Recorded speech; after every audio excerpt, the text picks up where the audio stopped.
그때 예수님께서는 나타나엘이 당신 쪽으로 오는 것을 보시고 그에 대하여 말씀하셨다. 보라, 저 사람이야말로 참으로 이스라엘 사람이다. 저 사람은 거짓이 없다. 나타나엘이 예수님께 저를 어떻게 아십니까? 하고 물으니 예수님께서 그에게 빌립보가 너를 부르기 전에 내가 무화과 나무 아래에 있는 것을 내가 보았다 하고 대답하셨다. 그러자 나타나엘이 예수님께 말하였다. 스승님은 하느님의 아드님이십니다. 이스라엘의 임금님이십니다. 예수님께서 나타나엘에게 이르셨다. 내가 무화과 나무 아래에 있는 것을 보았다고 해서 나를 믿느냐? 앞으로 그보다 더 큰 일을 보게 될 것이다. 이어서 그에게 또 말씀하셨다. 내가 진실로 너희에게 말한다. 너희는 하늘이 열리고 하느님의 천사들이 사람의 아들 위에서 오르내리는 것을 보게 될 것이다. 오늘은 미카엘, 가브리엘, 라파엘 대천사 축일입니다. 매일 미사책 좀 보시면 오늘 날짜 바로 밑에 교회는 제4차 라테라노 공의회와 제1차 바티칸 공의회를 통하여 천사의 존재를 신앙의 교리로 선언하였다. 천사는 존재한다는 것을 믿어야 한다는 말입니다. 그러나 천사에 대한 학자들의 여러 학설에 대해서는 유권적인 해석을 하지 않았다. 맞다, 틀리다, 이런 말을 안 했다는 말입니다. 다만 미카엘, 가브리엘, 라파엘 대천사 외에 다른 천사의 이름은 금하고 있다. 이 세 분 천사는 성경에 이름이 나오기 때문에 성경에 이름이 나오지 않는 천사들의 이름은 공식적으로 또 전례적으로 이름을 금하고 있다고 설명합니다. 천사들의 축일도 오늘 세 대천사 축일과 수호천사 기념일을 정하여 천사 공경을 권장하고 있다. 천사 공경을 권장하고 있기 때문에 저도 여러분에게 천사 공경을 하라고 말씀을 드립니다.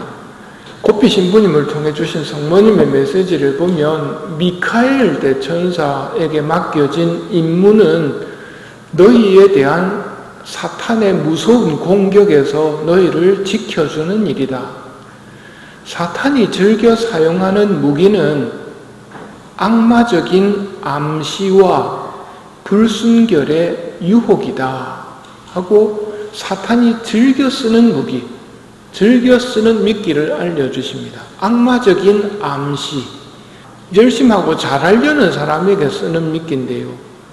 이미 고백한 과거의 잘못 있습니까? 없습니까? 이미 고백했기 때문에 없습니다. 하느님도 용서했는데 마귀는 욕을 물고 늘어집니다. 왜냐하면 과거는 바꿀 수가 없거든요.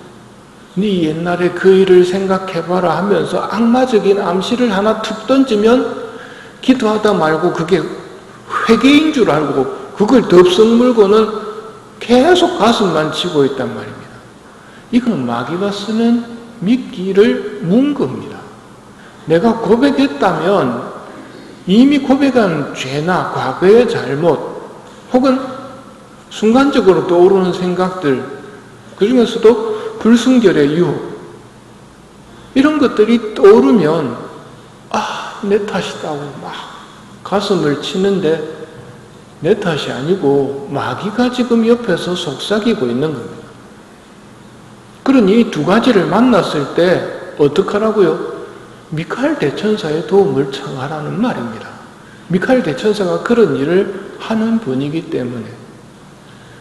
카타리나 성녀께서도 이 불순결의 유혹 때문에 굉장히 힘들어 하셨습니다. 그렇게 힘들어 하다가 예수님을 만났습니다. 예수님이 물어보시죠. 어땠냐고, 유혹 중에 있을 때. 정말 힘들었다고. 그때 왜 예수님 빨리 오셔서 안 도와주셨냐고. 나 너하고 같이 있었다. 하지만 생각해봐라. 네가 유혹을 겪을 때 힘이 들었다는 말은, 고통스러웠다는 말은 이기고 있다는 말이었다. 그럼 지고 있다는 것은 불순결의 유혹이 왔을 때 아이고 좋아라 하고 있으면 지고 있는 거란 말입니다.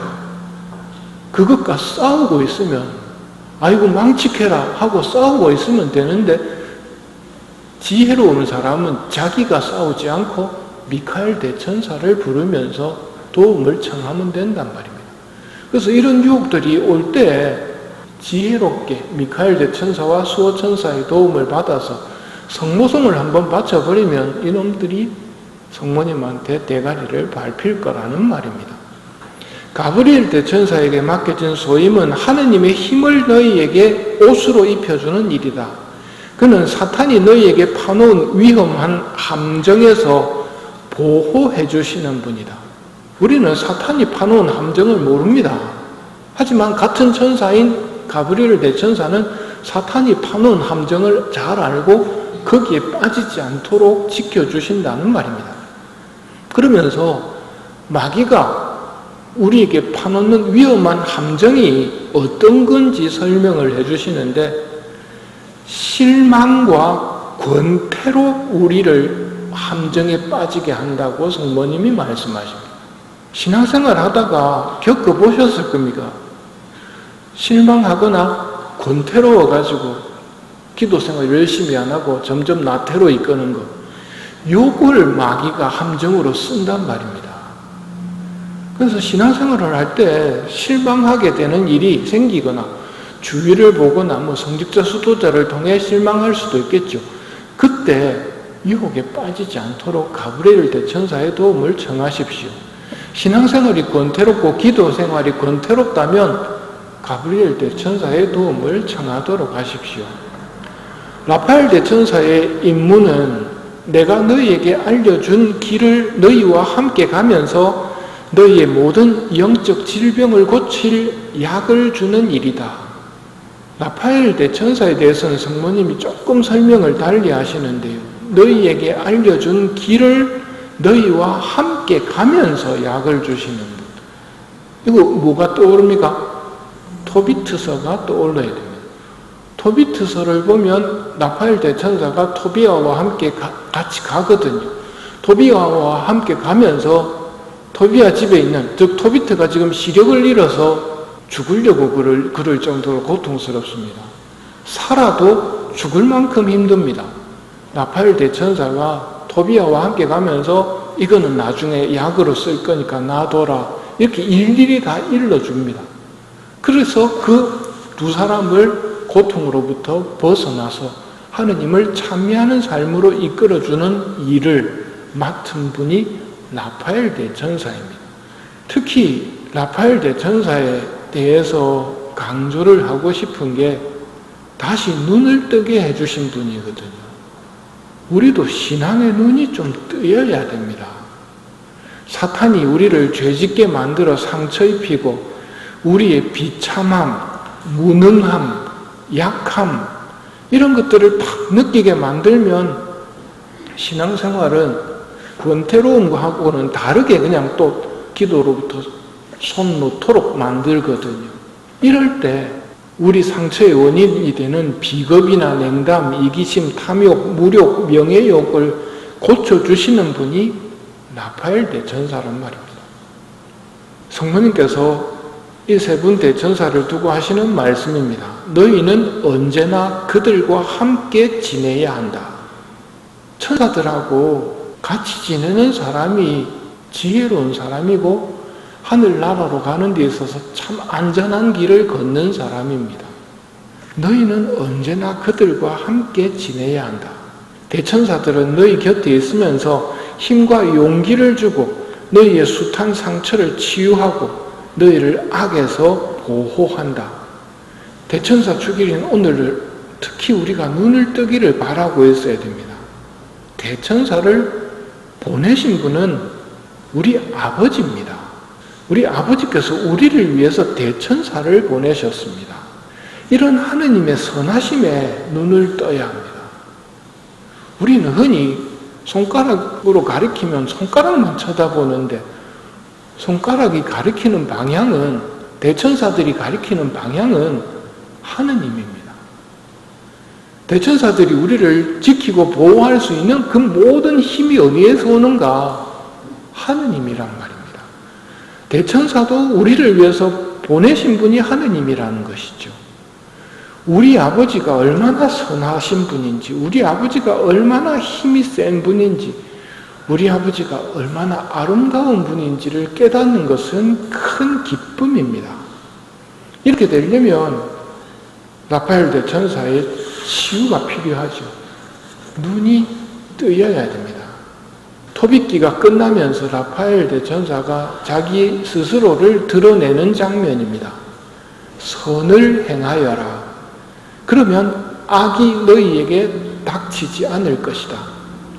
진실한 기도와 의로운 자선은 부정한 재물보다 낫다. 금을 쌓아두는 것보다 자선을 베푸는 것이 낫다. 자선은 사람을 죽음에서 구해주고 모든 죄를 깨끗이 없애준다. 자선을 베푸는 이는 충만한 삶을 누린다. 그러나 죄와 불의를 저지르는 사람은 스스로 자기의 원수가 된다. 토비트를 가리키면서 너와 사라가 기도할 때 너희의 기도를 영광스러운 주님 앞으로 전해드린 이가 바로 나다. 또 하느님께서 나를 파견하셔서 너와 내 며느리 사라를 고쳐주게 하셨다. 나는 영광스러운 주님 앞에서 대기하고 또 그분 앞으로 들어가는 7천사 가운데 하나인 라파엘이다. 오늘 일독서에서 이야기하죠. 다니엘서가 그분을 시중드는 이가 100만이요 그분을 모시고 선 이가 억만이었다.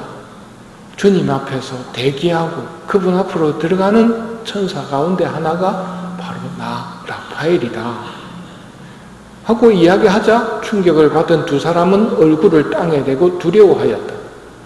천사 앞에서도 사실은 이렇게 돼야 정상입니다. 하느님 앞에서 제잘 그리는 것은 무슨 용기인지 모르겠습니다. 주님 계신 곳에서는 정말 삼가할 줄 아셔야 됩니다. 라파엘 대천사가 말합니다. 두려워하지 마라. 너희에게 평화가 있기를 하면서 하는 말을 잘 들어보십시오. 하느님을 영원히 찬미하여라. 내가 너희와 함께 있었는데 그것은 나의 호의가 아니라 하느님의 뜻에 따라 그렇게 한 것이다. 그러니 날마다 그분을 찬미하고 찬송하여라. 천사들은 늘 하느님을 가리킵니다.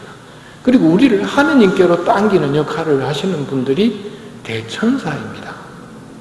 하느님의 선하심과 하느님의 전능하심을 보고 우리가 기뻐하려면 이분들이 좀 도와주셔야 되거든요. 그리고 지금 도와주고 계시다는 말입니다. 이 미사를 통해 세 분 대천사님들께도 감사의 마음을 전하며 우리 아버지의 선하심을 볼 수 있기를 청하도록 합시다.